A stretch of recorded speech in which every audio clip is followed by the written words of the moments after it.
Hi there, my name is Cole, and in today's video we are going to be modifying the LEGO Speed Champions Too Fast, Too Furious Nissan Skyline GT-R set. And we're going to be doing a couple mods to it. If you guys have seen my videos like this before, you will know vaguely what we are going to do, I suppose. It should be a fun video because I have this camera, which is not a new camera, but I never really used it before. And so I have a feeling this video is going to look pretty good. Right now the lighting is not ideal because I'm filming this at night. And I do not really like to film videos at night because the lighting gets all weird. Now, if you'd like to make this modification yourself, I will make free instructions for it at some point, and I'll put them up on Rebrickable. I will link them down below.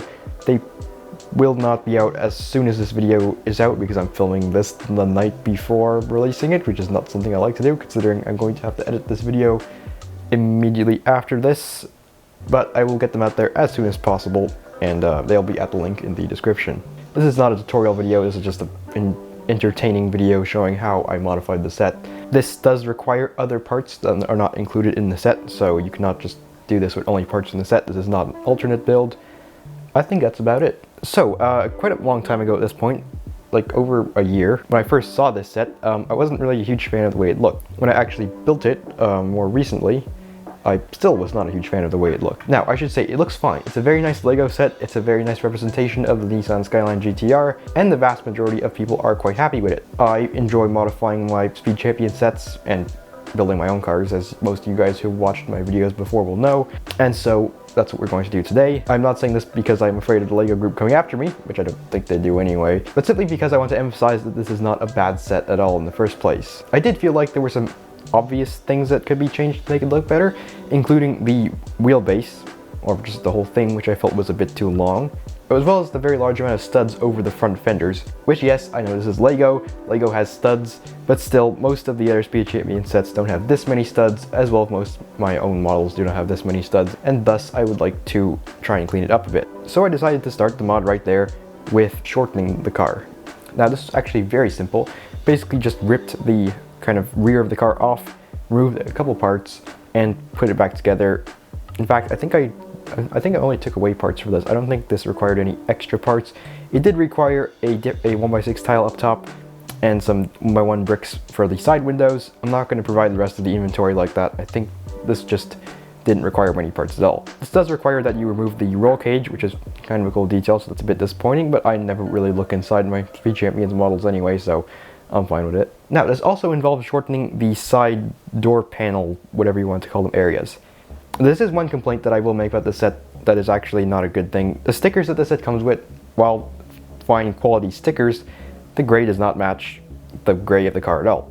This is purely a complaint. I can't do anything to fix this. I'm not going to modify these stickers in any way, but if anybody from LEGO is watching this, please work on that because this doesn't look right. So again, this was pretty simple to shorten the side panels, just removed one stud of the width. I did remove the sticker from the 1x8 tile and then put it over the 1x6 and 1x1 tile that replaced it. This is a sticker over multiple parts. I don't really care. I think it looks cool. And if you're gentle enough, it shouldn't be too hard to remove the stickers from the original tiles on your own set if they have not been stuck on there for too long. Next, I decided to move on to the hood. Now let's go off topic a little bit because when the set was released, I was all excited because like, haha, I can make another mod guide like I did with the super set and maybe get a whole bunch of views. And now here I am making this video, like I'm like the last guy to mod this set. There have been a lot of mod guides out there for this set. So my idea of getting out there first with a mod guide, well, didn't really happen obviously. But all that to say, there are a lot of other mods of this set out there, and people have taken different routes when it comes to getting rid of these studs on the hood. Quite a few people just put tiles on top, which I think looks fine. But one thing that LEGO is able to do with their set, a lot of custom models, including my own one, and most of the mods do not do, is that the headlights are flush with the top of the hood. The real car's headlights are flush with the top of the hood, and so I wanted to keep this detail. So instead of adding tiles on top of the existing fender parts, I just removed them entirely and decided to just replace the whole assembly. So I started out by removing everything. Ultimately, I replaced the fenders with the city-style fenders, as I refer to them, as these can just have tiles put right on top of them. The whole front assembly had to be really messed with to get it to look right. I ended up taking it almost all apart and replaced it with this really weird assembly with a bracket and then a 1x1 round plate with bar and a 1x1 plate with a clip to hold them on right. This took a little while to figure out, and so it all lines up quite nicely and looks rather clean. There is a slightly odd gap here from the bracket that fills in this gap, but I'm fine with it. It's better than having the gap in the hood, so I'm happy. The central hood took a lot of revisions. I could not find a good way to hinge this and make it look good, so I decided to just basically leave it flat like the set has it, which originally I did not like. Like I said, I couldn't find any good way of getting it at an angle that looked right.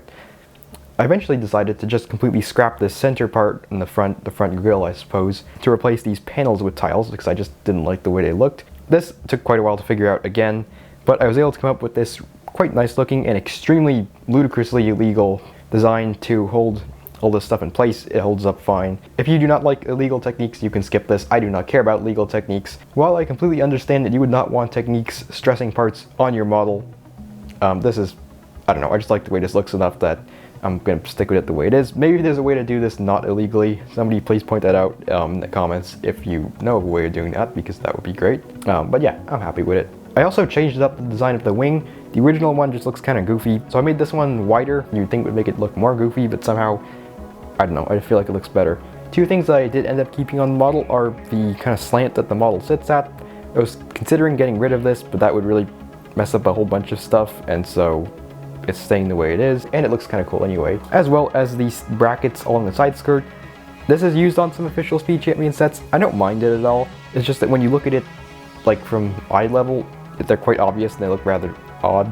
So while I would like to get rid of those, again, that would be a lot of work. It would require changing out the chassis and a whole bunch of stuff, so yeah, we're just keeping it the way it is for now.